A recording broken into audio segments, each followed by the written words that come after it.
Yes guys, what's going on? Welcome back to the channel and welcome to episode number 31 of our EAFC 26 career mode here with Brentford. And after that last episode where we got our first victory in that unexpected way, first victory in the league against Arsenal, but unfortunately obviously the two losses against Liverpool and Manchester United, we are, or have, should I say, got our first points on the table, and hopefully we can continue to build. Obviously we had two tough games after that Arsenal game, and we do have a tough start to this episode as well against Chelsea, but after that we have got some possible winnable games against Burnley and Crystal Palace, so hopefully we can get some results here. But we also obviously need to look for the future, so we do send some scouts out to look at some positions that we feel are needed. The first of those, or the one you can see on the screen should I say, is a left back. Obviously we have currently got Cardona there, but we haven't got anyone else. Hickey can play there, Cody can play there if he needs to, but we obviously do want to look at that. And the other one was a goalkeeper. As I say, we've got Queven Kelleher as our first choice goalkeeper at the minute, but he's not been performing amazingly so far, so whether it's a first choice one or whether it's a backup,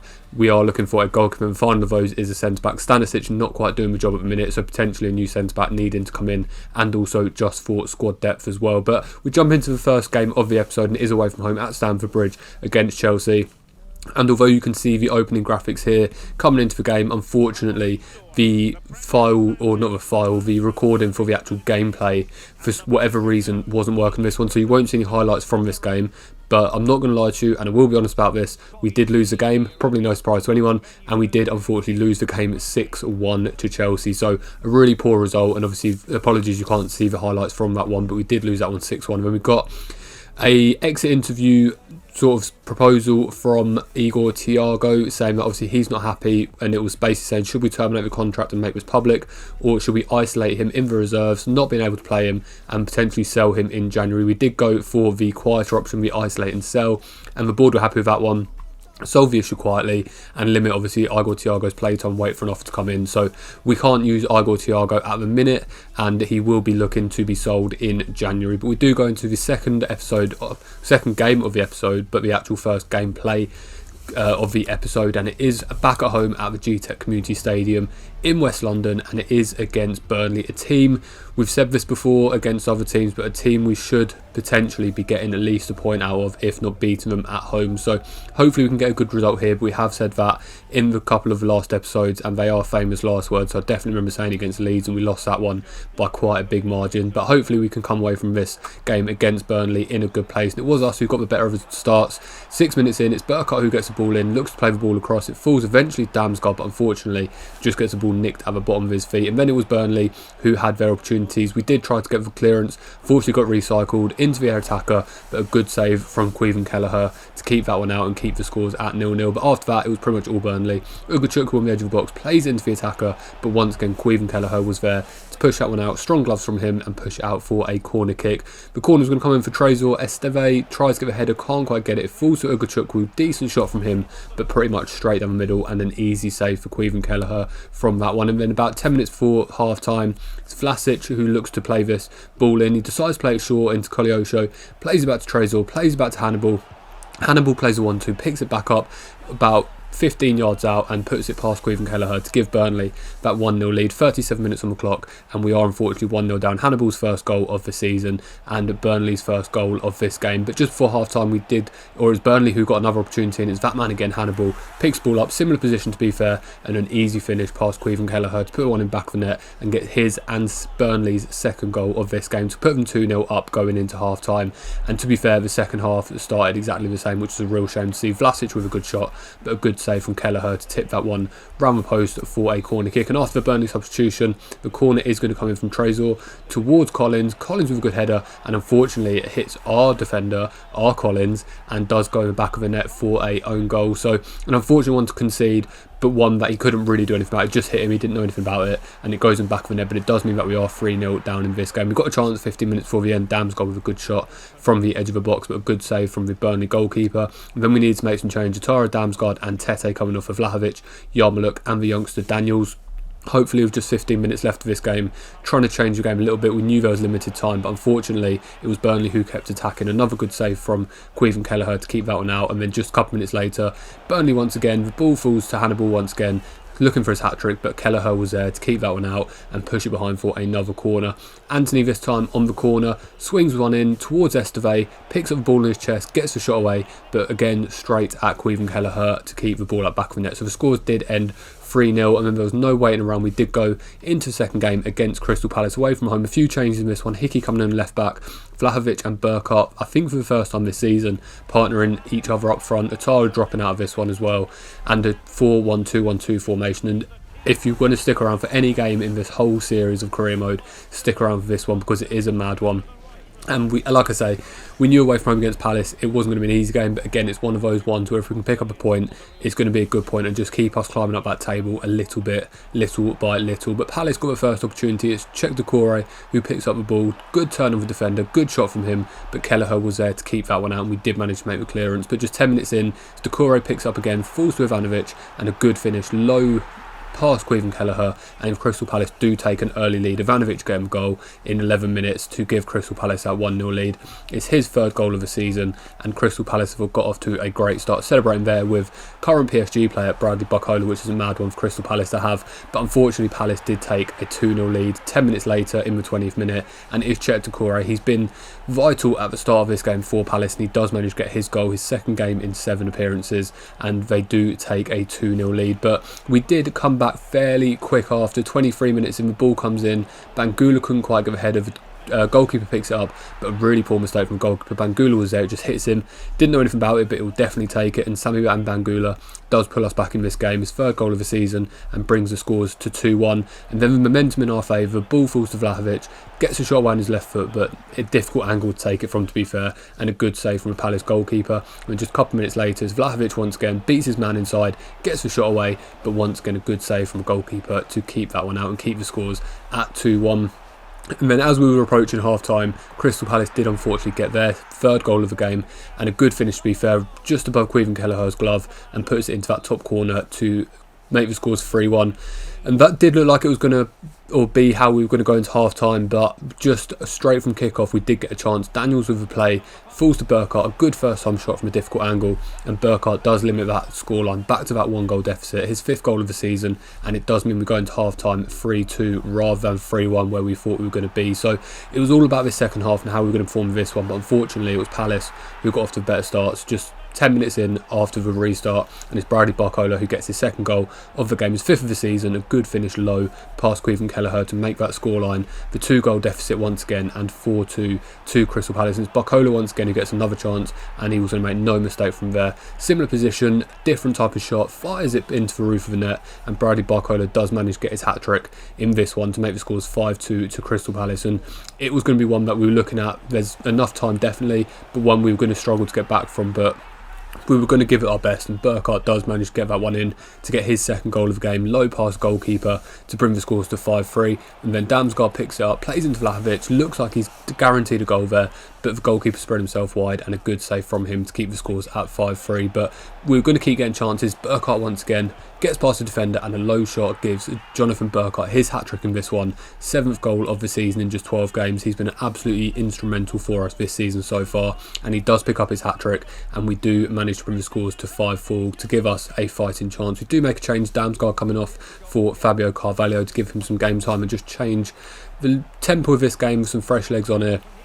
And as I say, we've got 15-20 minutes to try and get something out of this one, and we do manage to pull the scores level for the first time in this game, and it is that man once again, Jonathan Burkhardt, his 4th of the game in this one. Really nice finish on the inside of the goalkeeper, and we do manage to bring the scores level to 5-5. But it wasn't very soon after that Crystal Palace did take the lead once again. It's Devaney with good play, plays into Ivanovic, and a really nice finish, to be fair, from Ivanovic. Powerful shot past Caoimhin Kelleher to make the scores 6-5. An 11-goal game at the moment, and it is 6-5 to Crystal Palace. We did make a couple of other changes.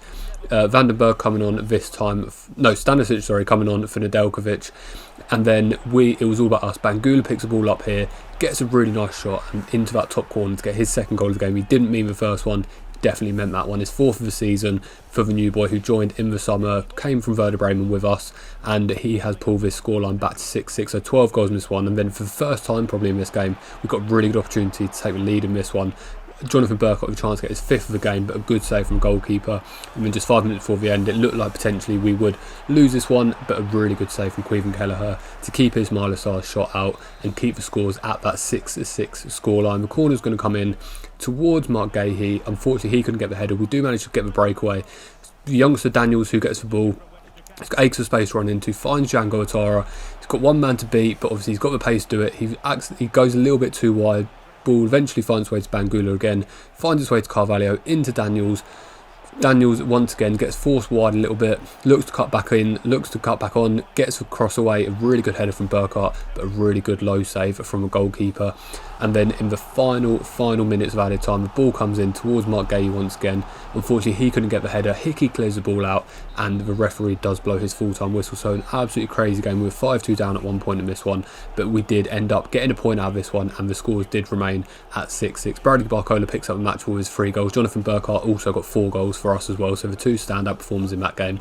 And another point on the board to try and push us up that table. But we got some good news from Sarno. He's happy with the game time he is getting. Obviously, the new boy coming in the summer, so that's good to see. But then we do get one from Michael Cody, the right back, saying he's not happy with his game time, so he wants more game time in order to progress his career. So one we'll definitely look at going forward. And we did get a message as well from Fabio Carvalho saying he's been playing well lately and he wants to be given a chance in the next game against Tottenham Hotspur. So we'll say we'll think about it, and then we do have the opportunity to go into that game, and it is a decision we did take, and we did decide to start Fabio Carvalho ahead of Damsgaard. Big decision in the game against in the game of the size of Tottenham.